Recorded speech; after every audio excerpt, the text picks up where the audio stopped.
Game developer laziness explored as Call of Slop slashes games size. So take it away, Jose.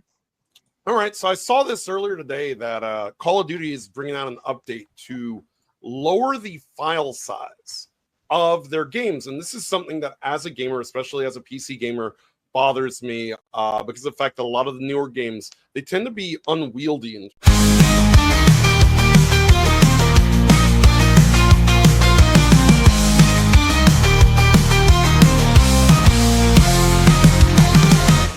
Terms of how big they are. All right. So the next update for COD on PS5 is going to reduce the game by about 101 gigabytes. So it's going to go from 126 gigabytes down to 25 in a single update. And this is, partially because of the fact that Battlefield is doing things to prevent having these gigantic file sizes. But one thing I've noticed is as the game quality gets worse, the file sizes seem to go up. I think about like Starfield, which sort of ushered in this era of games well over 100 gigabytes. You see like Final Fantasy 16, not particularly a well-received game, well over 100 gigabytes. Tekken 8 is not really the most optimized game in the world. It's well over like 80, 90 gigabytes. Call of Duty has gone over 120 gigabytes. But then, like, if you look at these Japanese titles, these Japanese JRPGs, which primarily is what I play, and I'm not talking about like ones as low as like Octopath Traveler, I'm talking about just an average game, with decent graphics, and they're about like 30, 40 gigabytes. You look at Clear Obscure Expedition 33, I think it's clocked in about maybe 40 gigabyte. Why is it that along with the slop that they're giving us, DEI, ESG, Warzone, we know, is notorious for things like gay and trans bullets during Pride Month, which don't even get me started on that. This is what their focus is. Instead of making the game small enough that it's not eating up, a large portion of your hard drive, because not everybody has the money to go out and buy a 4 terabyte SSD, NVMe or whatever they're getting. So this is causing a lot of people to have to either run out of space, delete a bunch of games that they're trying to store on their system, or something of that nature. And in this day and age, deleting a game is almost a death sentence because that game might get delisted by Steam, and then goodbye, you'll never see it again. And the thing is, I know why they're doing that. Yeah.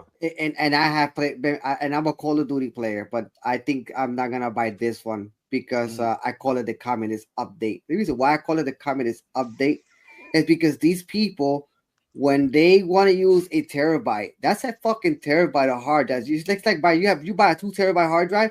But the reason why it's taking all that space in file size because all that garbage DLC content they throw it in there, all these fucking what they call it, skins and fake ass guns and all that shit they throw it in there. It's because that's taking the size of the file of the game. They add like 4K and ray tracing and all this. And if your computer is just a mid-range PC, you're not going to run it at maximum settings. So why am I wasting time having that in my PC? That's why they needed it. Yeah, make it an option. Yeah, and they're like, screw you. Get an NVIDIA 5 card. Get a 5 series card. Otherwise, cry more, peasant. And that's not good for the customer, because a paying customer, you want to be able to play a game.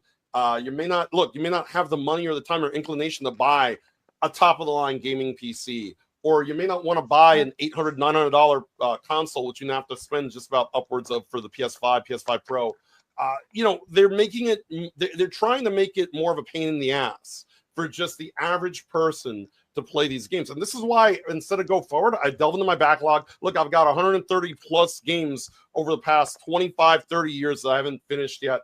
I'm fine with that. It keeps me insulated from the slop. It keeps me insulated from these insane file sizes. What was it? MK1, I think, was another one that was well over 100 gigabytes. And again, you're not paying for quality games. You're paying for games that at this point, in some way, are flat out disrespecting you.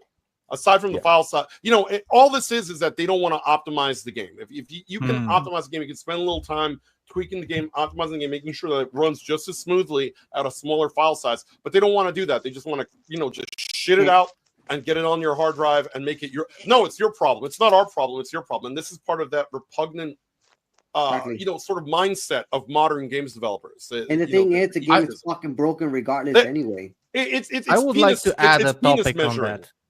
I would like to add a question on all of that. Internet always fucking going away. That's one. Always freezing. we gotta restart the freaking game. It's a lot with Call of Duty. Call of Duty, it's for me. That's the reason why I stopped buying it. Fuck The Call of host Duty. has a Fuck all. question for you, Dan. I What's think up? you should listen Dan, to it. I have a follow-up question for you. Sorry about that. So, do you think that what they're doing is actually going to be profitable?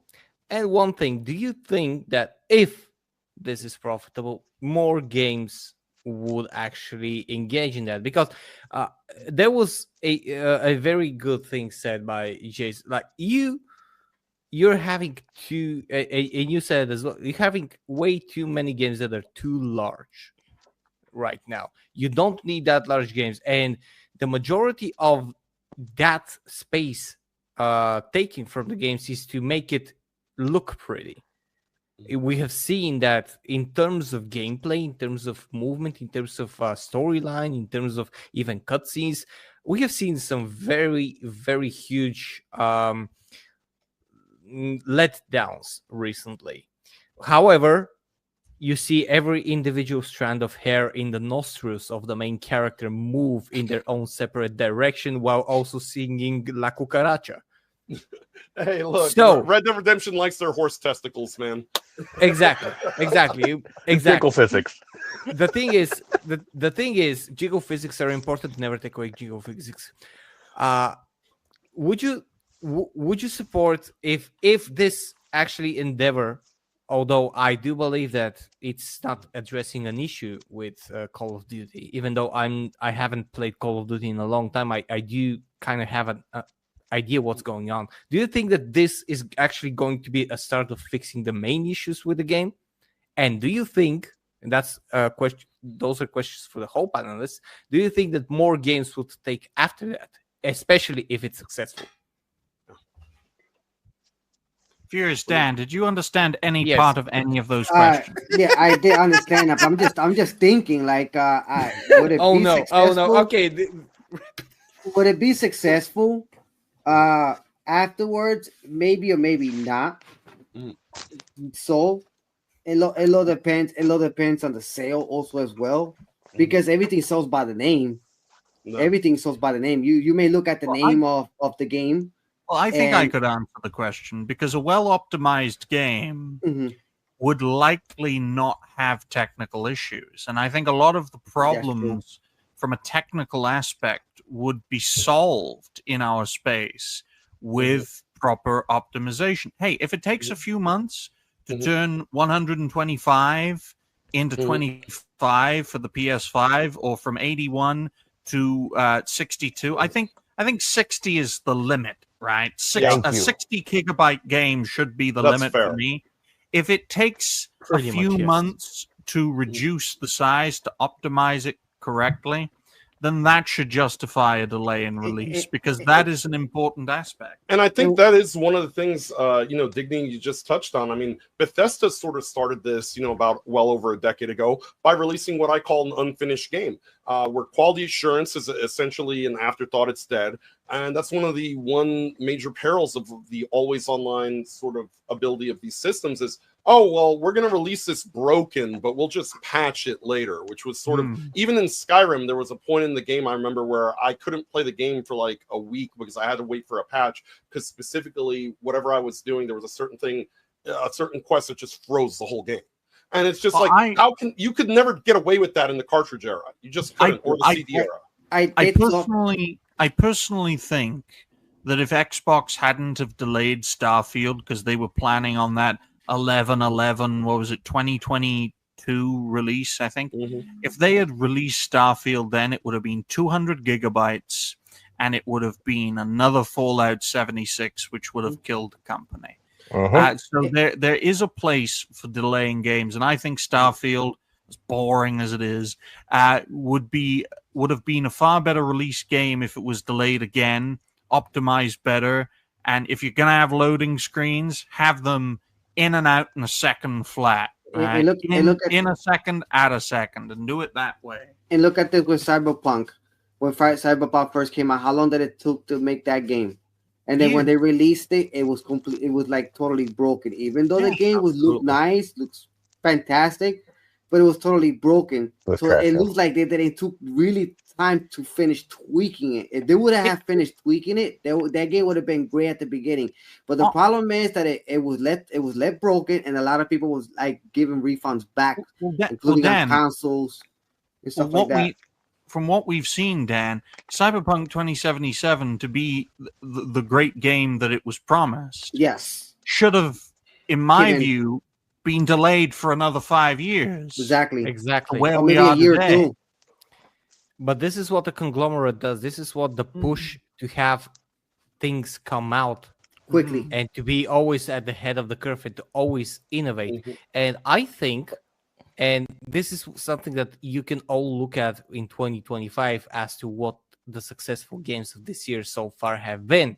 We have had Expedition 33, which is a beautiful game, but you can understand that it was made by a much smaller team. We have a game like Schedule 1, which was made by a single person, probably. And when you take these two games, there are two distinct things that are popping up. And those things should be the forefront of every game. It's fun.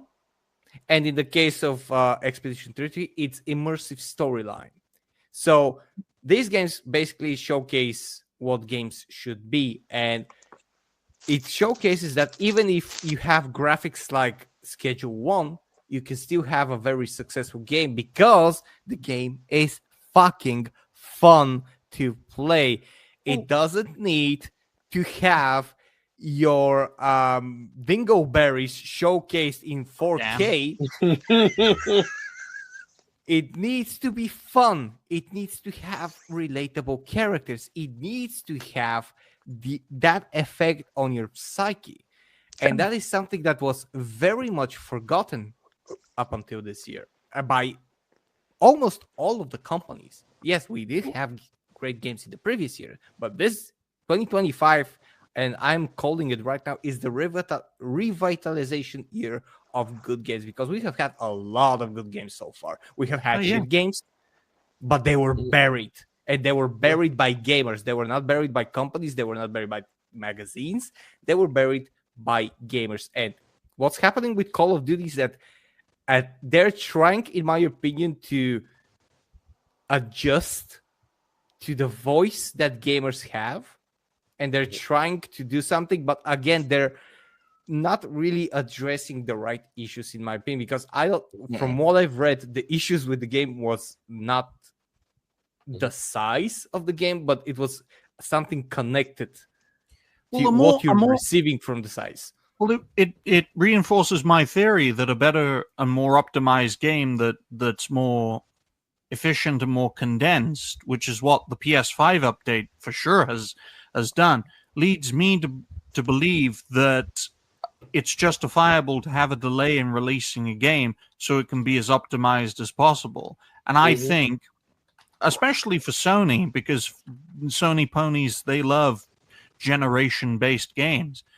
So it would make more sense to just have it just for the PS5. I know commercially it doesn't make much sense. That's why they have it on PS4 as well. But it's clear that Call of Duty game was made for the PS5. And